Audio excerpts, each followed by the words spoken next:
નમસ્કાર દર્શક મિત્રો, આપ જ્યાં છો ટીવી ન્યૂઝ ગુજરાતી. હવે જોઈએ અગત્યના સમાચાર. બેન ગરાણા, હું અમન પાર્ક સોસાયટીમાંથી બોલું છું, કૃષ્ણા પેટ્રોલ પંપ સામેથી.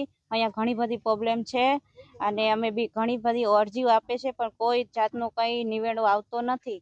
કેમ કે અમે નગરપાલિકા છે ત્યાં કે વાં જાઓ, આપણે 80 ફૂટે જાઓ, 80 ફૂટે જઈ તો એમ કે અહીંયા જાઓ તમે, અહીંયા કોઠારિયા રોડ ઉપર. તો હવે અહીંયા એમ કે છે કે અહીંયા જાઓ, તમારે જાવું ક્યાં, કયા વિસ્તારમાં આવે કઈ ખબર નથી પડતી અમને, કે કઈ રીતે માંદા પડે છે છોકરા, કેવી રીતે સ્કૂલમાં એમને લઈ જવા, બૂટ પલળી જાય, બૂટ ન પહેરી શકે, મોજા ન પહેરી શકે, કેવી રીતના એમને અમારે મોકલવા સ્કૂલે. એટલે રસ્તા નથી, કોઈ સાફ સફાઈ નથી, કચરાની ગાડી નથી આવતી, કઈ નહીં, બધું ખૂંચી જાય છે વાહન. એટલે કઈ જાતના મોટા વાહન આવી શકતા નથી. અહીંયા બહુ બધી મોટી પ્રોબ્લેમ છે અહીંયા. એટલે હવે કઈક નિવેડો લાવો તમે, હવે કઈક કરો એમ. મારું નામ સાબેરા હેમંતભાઈ, અમન પાક, કૃષ્ણા પેટ્રોલ પંપ સામે. અમારું આ પાણી ભરાય, આમથી પાણી આવે છે, બધું ભરાય છે, એનો અમારે હલ કરાવવાનો છે. 2024 થી આ પ્રોબ્લેમ છે, તો હજી સુધી કોઈ કાંઈ કર્યું નથી. એટલે આ પાણીની પ્રોબ્લેમ છે. આ પાણી ઉપરથી આવે ને એટલે અમારા ઘરના બધા એટલામાં 500 ઘર છે, નાનાથી મોટા લગી બધા બીમારી છે, તાવ ને એવું બધું આવે છે. તો અમે તો એમ કહીએ છીએ કે નગરપાલિકા, મહાનગરપાલિકા હોય, નગરપાલિકા હોય, કે અમારું આ તમે આવીને અહીં જોઈ જાઓ બધું. ભાઈ ઇસ્માઇલભાઈ, હું અમન પાર્ક સોસાયટીમાં સુરવેલની સામે કૃષ્ણા પેટ્રોલ પંપની સામે રહું છું. બરોબર, અમે અહીં 3 વર્ષથી આવ્યા છીએ, કોઈ સુવિધા કોઈ છે નહીં.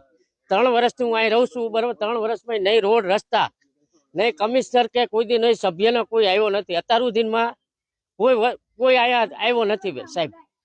તમારી શું માંગ છે? અમારી માંગ એવી છે, રોડ રસ્તા એ કરી દે અને સફાઈ કામ વાળા રોજ એ મૂકે છે, અને આ પાણીનો રસ્તો કરાવો. આગળ રસ્તા નારા બુરી દીધા અમુકે, રોડ ઉપરના નારા એક ખુલ્લા નથી સાહેબ. મારું નામ અખ્તર રજા છે. અમે 2 વર્ષથી જગ્યાએ અરજીઓ કરતા આવી છીએ, પણ રસ્તાનો કઈ સોલ્યુશન આવતું નથી. જગ્યાએ પાણી ભરેલા હોય છે, એનો પણ નિકાલની અરજી કરી છે. પાણીની લાઈન તૂટી ગઈ એની અરજી કરી છે, પણ કોઈ પણ જગ્યાએથી અમને સરખો જવાબ આપતા નથી.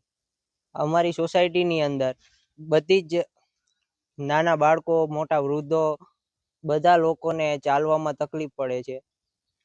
કયો વિસ્તાર છે તમારો? અમારે અમન પાર્ક કૃષ્ણા પેટ્રોલ પંપની સામે સુડવેલ સોસાયટી. અંદાજે કેટલા પરિવારને આ તકલીફ છે?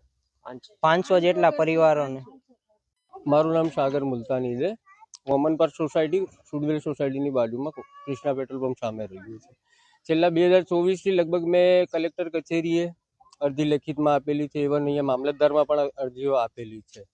ત્યાં સુધી અમે અમારું સુરેન્દ્રનગર એમાં પણ કમ્પ્લેનો, ફોટોગ્રાફ, વિડીયો અપલોડ કરેલા છે. આજ સુધી કોઈ દિવસ અમને એનું સોલ્યુશન મળ્યું નથી. ના રોડ છે, પાણીના ભરાવ વગર ચોમાસે અત્યારે ઘૂંટણ સુધીનું પાણી છે અંદર. બાળકોને બહાર જવું હોય તો કેવી રીતે જાય? અમારે સ્કૂલના બેગને માથે રાખીને લઈ જવાના, બૂટને હાથમાં પકડવાના, બીમાર પડે તો એને કેવી રીતે અહીંથી લઈ જવાના? કોઈ જાતના અહીંયા સોલ્યુશન મળતા નથી. અને ઘણી જગ્યાએ તો એવા પણ જવાબ મળે કે તમે અમને વોટિંગ નથી આપતા, અમે તમને કેવી રીતે કરીએ? અમે તમારા કામ ક્યાંથી કરીશું? બટ એના માટે જ્યારે અગાઉ તમે કામ કરશો તો અમે તમને કોઈ સોલ્યુશન આપીશું. તમે ડાયરેક્ટ તમારે ખાલી વોટથી જ મતલબ છે, એ તો કોઈ મિનિંગ જ નથી એ વાતનો. હજુ ત્યાંથી તો કોઈ આવ્યું નથી, ખાલી કોઈ